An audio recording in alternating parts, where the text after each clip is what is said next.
युवाओं में अभी थोड़ी मासूमियत बाकी होती है, तो थोड़ा भोलापन होता है। वो इन मंजे हुए राजनेताओं के खेल समझते भी नहीं है। दोनों ही ओर अपने अपने पॉलिटिकल स्वार्थ साधे जा रहे हैं और मुझे डर ये है कि इस चक्की में जो हमारा युवा है वो बेचारा पिस जाएगा। फ्रांस में जिस राजा के खिलाफ क्रांति हो रही है उसको लोगों ने थोड़ी चुना था। अब यहाँ हम कह रहे हैं कि मुझे उसके खिलाफ क्रांति करनी है जिसको मैंने ही वोट दिया है। तो तुम बताओ किसके खिलाफ करना चाहते हो? अभी जिन मंत्री महोदय ने इस्तीफा दिया है, मैंने पढ़ा कि 30-40 साल पहले वो खुद एक स्टूडेंट प्रोटेस्ट का हिस्सा थे, पेपर लीक के ही खिलाफ, और वहीं से उनकी राजनीति सुदृढ़ हुई थी। ये गाना याद आ रहा है, मुझे लग रहा है कि इस वक्त पर मैं उसको जेनजी के लिए गा दूं। नजरों में अपनी जब गिरने लगो, अंधेरों में अपने ही जब घिरने लगो।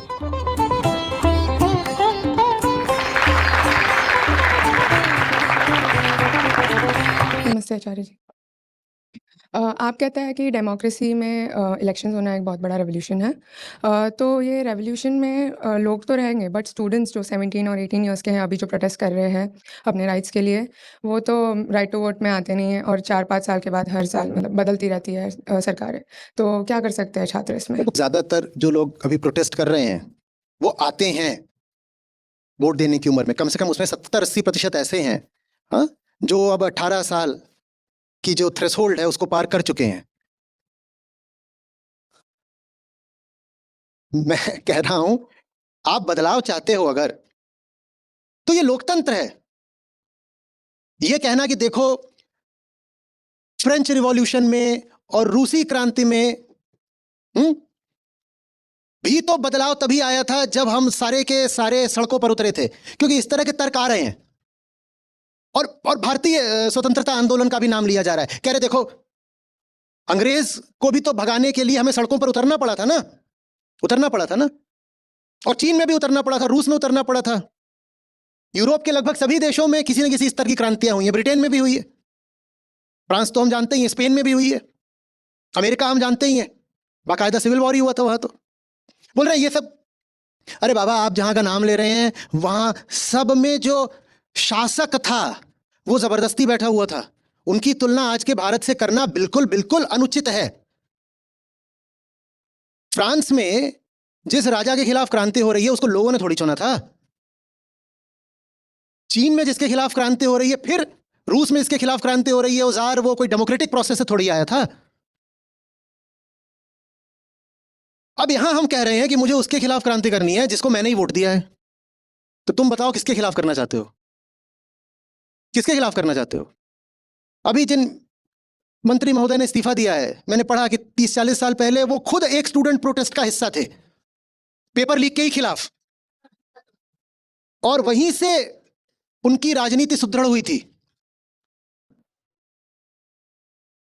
एक के बाद एक क्रांतियां होती रहती हैं। 75 की क्रांति हुई, इंदिरा गांधी के खिलाफ इमरजेंसी, जनता ने ही क्रांति करी, और क्रांति के ही 5 साल के अंदर अंदर जनता ने ही जितने क्रांतिकारी थे उनको सबको भगा दिया। इलेक्शन हुआ, उसमें इंदिरा गांधी बिल्कुल बहुमत लेकर के वापस आ गई। तुम क्रांति कर किसके खिलाफ रहे हो पहले तय कर लो, तुम्हें क्या चाहिए। अभी जब ये इंडिया अगेंस्ट करप्शन वाला चला था 12 साल पहले, तो तुम जिनको लेकर के आए आज तुम उनको बिल्कुल पसंद नहीं करते, तुम्ही ने उनको भगा दिया। तुम किसके खिलाफ क्रांति कर रहे हो? तुम अपने ही वोट के खिलाफ क्रांति कर रहे हो। ये डेमोक्रेसी है भाई, यहां पर कोई वाइसरॉय नहीं है, यहां पर कोई बाहर से भेजा हुआ लॉर्ड नहीं तुम्हारे ऊपर राज कर रहा है। तुम जिसके खिलाफ क्रांति कर रहे हो उसको तुमने ही चुना है अपना वोट दे करके। तो तुम जवाब दो पहले कि आंसू को तुम लगातार चुन क्यों रहे हो? ये जवाब मांगना कुछ गलत हो गया क्या? तो ये जवाब कोई दे ही नहीं रहा। क्या क्रांति करनी है, जल्दी जल्दी करनी है। इधर वोट दोगे किसी को और फिर उधर जाकर उसी खिलाफ क्रांति करोगे, फिर वापस आओगे, फिर किसी को वोट दोगे, फिर उधर जाके उसके खिलाफ क्रांति करोगे। तुम एक आदमी बताओ जिसको तुम नापसंद करते हो और उसको तुमने चुना नहीं है खुद ही, तो सबसे ज्यादा नापसंद तो तुम्हें खुद को ही करना चाहिए फिर, कि तुम बार बार ऐसों को चुनते हो जिनको तुम ही नापसंद करते हो। हमें वोटर को ही बदलना पड़ेगा, हमें वोटर को ही बदलना पड़ेगा। और अगर वोटर को बदल दिया तो हर 3 महीने में किसी न किसी बड़े राज्य में चुनाव होते हैं, क्रांति अपने आप हो गई ना, हो गई ना। वोटर को बदल दिया, वोटर खुद ही सरकार गिरा देगा। 5 साल क्या इंतजार करना है? 5 साल क्या इंतजार करना है, आ तो रहे हैं। एक के बाद एक, भारत इतना बड़ा देश है, हर तीसरे छठे महीने कहीं ना कहीं चुनाव होते रहते हैं। वोटर खुद ही एक एक करके सरकार को गिराता चलेगा, लो हो गई क्रांति। जनतंत्र में क्रांति इनबिल्ट होती है, कैलेंडर पर शेड्यूल्ड होती है कि लो ये इलेक्शन आ रहा है, क्रांति करके सरकार गिरा दो। पर आप वोटर को बदले बिना अगर सरकार को गिराना चाहते हो तो आप बताओ ये क्या हो रहा है फिर। बिल्कुल सरकार बदलनी चाहिए, इतनी सारी सरकारें हम जानते हैं निकम्मी रही हैं, भ्रष्ट रही हैं, अपवाद तो मिलते ही नहीं। अगर आप वोटर को बदले बिना सरकार को गिरा रहे हो तो आप ये कह रहे हो कि साहब लोग तो बेवकूफ हैं, बेवकूफ ही रहेंगे, हम मुट्ठी भर लोग हैं, मान लो हम सब क्रांतिकारी यहाँ बैठे, 500 ने क्रांति करा दी, हम ज्यादा होशियार हैं और बहुमत ने जिस सरकार को चुन करके गद्दी पर बैठाया है वो बहुमत बेवकूफ है, तो हम सब क्रांति करके जो बहुमत की इच्छा है उसको पलट देंगे। ये तो सिनिसिज्म हो गया ना। ये तो आप कह रहे हो कि जो बहुमत है, जो मासेस हैं, उनको सुधारा ही नहीं जा सकता, इसीलिए एक छोटी सी जो अवेकेंड पॉपुलेशन है वो जाएगी, क्रांति करेगी, सरकार को बदल देगी, मिनिस्टर को बदल देगी। ये तो जो आप बात बोल रहे हो वो तो अलोकतांत्रिक भी हो गई कि नहीं हो गई? बोलो भाई, उस मिनिस्टर को वहां पर लोगों ने ही बैठाया है, लोगों ने ही बैठाया है ना, तो उन लोगों को हम बदल देते हैं ना, ताकि इस तरह के मिनिस्टर्स आगे कभी आए ही ना, वो ज्यादा सही तरीका होगा ना। और एक और खतरा बता रहा हूं, वो जो एक बड़ा विशाल बहुमत है जो सरकारों को चुन चुन कर लाता है गद्दी पर, अगर वो भी सड़कों पर उतर आया तो अब बताओ तुम्हें रिवॉल्यूशन मिलेगा या एनार्की मिलेगी? एक वर्ग तो सड़कों पर उतरा हुआ है, अच्छी बात है, पर एक वर्ग वो भी है ना जो सत्ता पक्ष का समर्थन करता है ना देश में। अगर वो भी कहे कि यही तरीका है मामले सुलटाने का, हम भी उतरते हैं सड़कों पर, वो भी उतर आए, तो फिर तो गृह युद्ध होगा, सिविल वॉर होगा, बस सिविल वॉर होगा। वो कहेंगे तुम उतर सकते हो सड़कों पर अपनी मांग के लिए, तो हम भी उतरेंगे अपनी मांग के लिए, आओ फिर सड़कों पर ही फैसला कर लेते हैं, फिर तो बस सिविल वॉर होगा, एनार्की। इन सबसे कहीं अच्छा है ना कि मैं वोटर को ही बदल दूं। हाँ, आपकी संस्था वही काम कर रही है।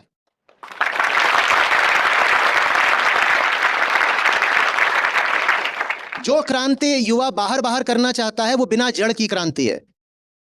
हम क्रांति का गहरी जड़ों वाला वटवृक्ष ही बड़ा कर रहे हैं, इससे बड़ी क्रांति दूसरी नहीं है जो हम यहां रोज कर रहे हैं। आप मुझसे पूछ रहे थे आचार्य जी क्या आप इन प्रोटेस्ट के समर्थन में हैं? मैंने कहा मैं समर्थन क्या करूंगा, मैं तो प्राइमरी प्रोटेस्टर हूं। जब ये प्रोटेस्टर्स पैदा भी नहीं हुए थे मैं तो तब से बहुत गहरी से गहरी प्रोटेस्ट कर रहा हूं, पर तुम्हें पता भी नहीं है, तुम्हें पता भी नहीं है कि वास्तविक प्रोटेस्ट कहते किसको हैं। तुम्हारी प्रोटेस्ट कल परसों खत्म हो जाएगी, मेरी तब तक चलेगी जब तक मेरी सांस है, ये अंतर है।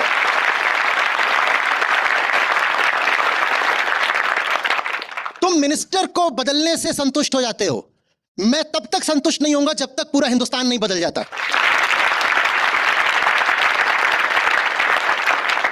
और बदल जाएगा हिंदुस्तान तो फिर किसी मिनिस्टर को बदलने की जरूरत रह जाएगी क्या?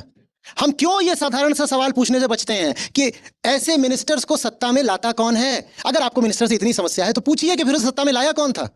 और आपको तो सबसे ही समस्या है क्योंकि पेपर लीक भी इतने राज्यों में हो रहा है, और एक नहीं 100 तरह के भ्रष्टाचार हर राज्य में हो रहे हैं, हर सरकार में हो रहे हैं, हर साल हो रहे हैं। तो ले दे करके आप अगर जनजी से पूछोगे तो वो यही कहेंगे कि सारे ही पॉलिटिशियंस भ्रष्ट हैं। तो मजेदार सवाल हो गया, अगर सारे ही पॉलिटिशियंस भ्रष्ट हैं तो इनको वोट किसने दिया था? वोट किसने दिया था? और उस वोटर को नहीं बदल रहे हो तो जो अगला आएगा वो भी तो भ्रष्ट ही होगा। पर नहीं, सड़क पर उतरना, मैं कदर करता हूं जो सड़क पर उतरे, लाठियां खाई उनकी, लेकिन देखो वो 2-4 दिन का काम है। युद्ध में आप उतर रहे हो तो आपको एड्रेनलिन चाहिए है, आप कहीं कुछ जीत रहे हो तो उससे आपको डोपामीन मिल रहा है, अच्छा है, मोटिवेशन बढ़ता है, वो अच्छी बात है। लेकिन अगर आप देश को ही बदलना चाहो तो फिर उसके लिए डोपामीन नहीं डिवोशन चाहिए होता है, और लॉन्ग टर्म डिवोशन चाहिए होता है। वो काम हम कर रहे हैं। और जो लोग आकर के कह रहे हैं ना कि संस्था के लोग क्यों नहीं गए प्रोटेस्ट में, हम असली प्रोटेस्टर्स हैं। हमारी प्रोटेस्ट लॉन्ग लास्टिंग है और साइलेंट है, और ये क्रांति किसी एक मंत्री को नहीं बदलती। ये क्रांति यहां से शुरू होती है, इंसान को बदलती है, परिवार को बदलती है, समाज को बदलती है, सत्ता को बदलती है, पूरे संसार को बदल देती है। हम वो क्रांति कर रहे हैं।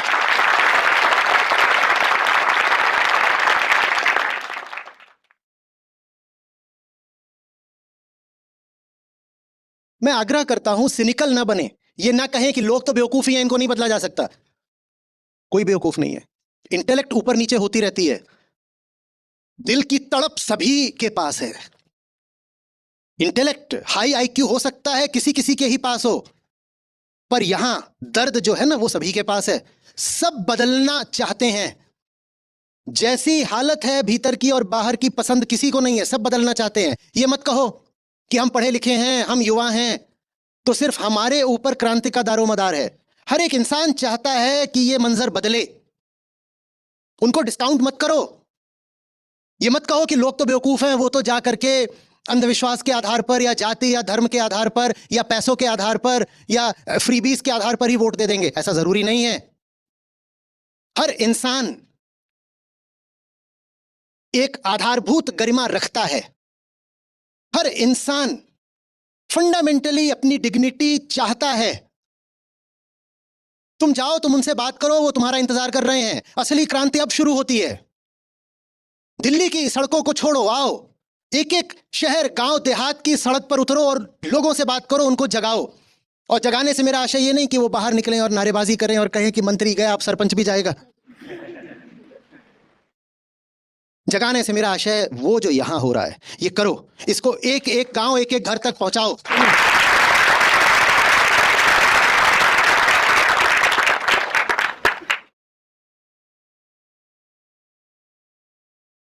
आ रही है बात समझ में? तुम्हें जो करना था दिल्ली में तुमने कर लिया। अब आग्रह कर रहा हूं, आओ मेरा साथ दो, यहां बैठो सामने। मुझे बहुत जरूरत है युवाओं की।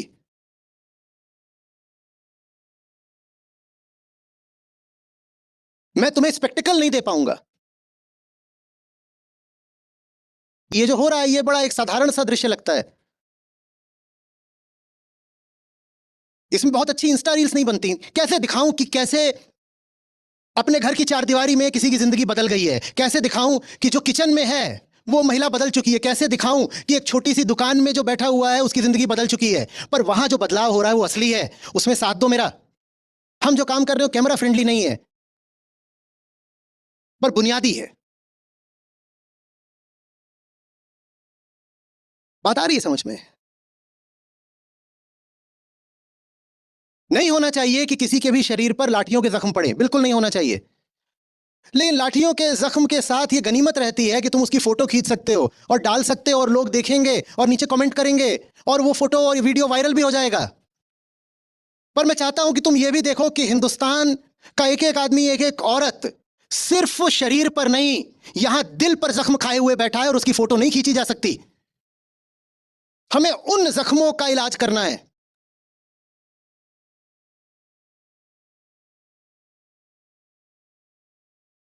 ये काम चुप्पी का है, साइलेंट है। ये काम संयम मांगता है। पर ऐसा भी नहीं है कि ये काम अनंत है, कभी खत्म नहीं होगा और असंभव है। नहीं, ऐसा नहीं है। ये काम हो सकता है, हम कर रहे हैं। जिंदगियां बदल रही हैं और जिंदगियां अगर बदल रही हैं तो भारत भी बदल रहा है। चुपचाप बदल रहा है, किसी को पता भी नहीं चल रहा। हम भारत को चुपचाप बदल रहे हैं। रोज हर सत्र में भारत थोड़ा और बदल जाता है।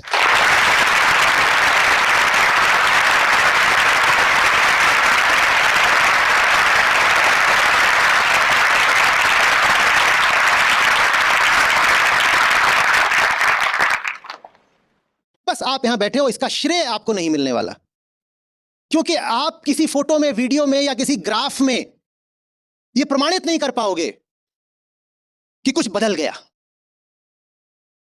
बाहर जब परिवर्तन आता है तो उसका प्रमाण उपलब्ध होता है। आपकी जिंदगी जैसे बदल रही है आप इसका प्रमाण नहीं दे सकते। तो जिनको सिनिकल रहना है, जिन्हें संशय करते ही रहना है, वो अपना संशय रखे रह जाएंगे। तो आग्रह कर रहा हूं उनसे, इतना संशय है तुम्हें अगर हमारे काम की इफेक्टिवनेस के बारे में, तो आओ ना, बैठो साथ में, जांचो परखो। यही तो एक जवान आदमी का तरीका होना चाहिए ना। अंधविश्वासी तुम्हें थोड़ा ही बनना है। आओ परखो कि सचमुच जो हम काम कर रहे हैं वो इफेक्टिव है कि नहीं है। और न लगे इफेक्टिव तो छोड़ देना। 15,000 आत्महत्याएं 365 दिन में प्रतिदिन कितनी बैठी? लगभग कितनी बैठी? रोज की कितनी बैठी? 50 से कम, 40 मान लो। 40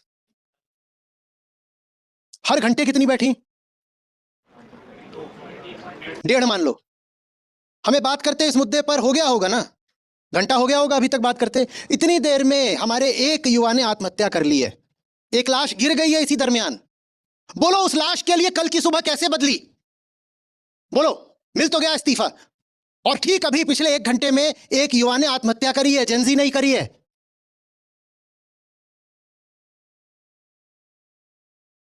स्ट्रक्चरल रीजंस हैं।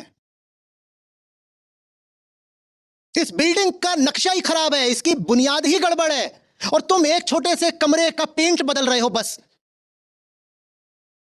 मैं तुम्हारे जज्बात की कद्र करता हूं, लेकिन तुम्हें बताना चाहता हूं कि तुम जो काम कर रहे हो वो फंडामेंटल नहीं है, दूर तक नहीं जाएगा। और तुम भी पाओगे कि तुम्हें निराश होना पड़ रहा है। तुम भी कहोगे यार हमने इतनी क्रांतिकारी निकला क्या, स्थितियां तो वैसी की वैसी रह गई। और याद रखना ये जो हमारे अभी जवान लड़के या लड़की की लाश गिरी है पिछले 1 घंटे में, उसका पेपर लीक से कोई ताल्लुक नहीं है, पर उसके ऊपर दबाव डालने वाली ताकतें वही थीं जिन ताकतों ने हम सबको प्रोफेशनली और पर्सनली व्यर्थ के रास्तों पर ढकेला है। आपका कुछ ऐसा थोड़ा ही है कि सिर्फ प्रोफेशनल डिसीजन ही इन्फ्लुएंस्ड होता है। आपके पर्सनल डिसीजंस भी तो बहुत अंधी जगहों से आते हैं, आपको नहीं पता होता कि क्यों आप कोई व्यक्तिगत फैसला ले रहे हो। और वो सारे के सारे अंधे फैसले जिस अंधी जगह से आ रहे हैं वो अंधकार एक है, हम उस अंधकार को चुनौती दे रहे हैं भाई। एक अंधी गुफा है, उसमें से हर तरह के विषैले सांप बिच्छू और न जाने कितने तरह के जंतु निकल रहे हैं। तुमने उसमें से निकलने वाले किसी एक सांप बिच्छू कीड़े केकड़े को गिरगिट को पकड़ लिया है और खुश हो रहे हो। हम कह रहे हैं हमें ये अंधेरा ही मिटाना है, तमसो मां ज्योतिर्गमय। न रहेगी ये गुफा और न इसमें से निकलेंगे इतने विषैले जंतु। आओ उस गुफा में साथ प्रवेश करते हैं, डरो मत।